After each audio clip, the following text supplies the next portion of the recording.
mamuhay kasama ng Diyos. Sinabi ng Panginoong Hesus, ang mayroon ng aking mga utos at tinutupad ang mga iyon ay siyang nagmamahal sa akin.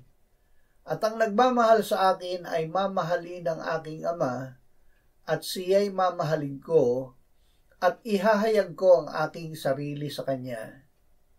Kung ang isang tao ay nagmamahal sa akin, ay kanyang tutuparin ang aking salita, at siya'y mamahalin ng aking Ama, at kami lalapit sa kanya, at kami gagawa ng tahanan kasama siya. Ang mga aliw, ang Espiritu Santo na susuguin ng Ama sa aking pangalan, siya ang magtuturo sa inyo ng lahat ng mga bagay, at magpapaalala sa inyo ng lahat ng aking sinabi sa inyo.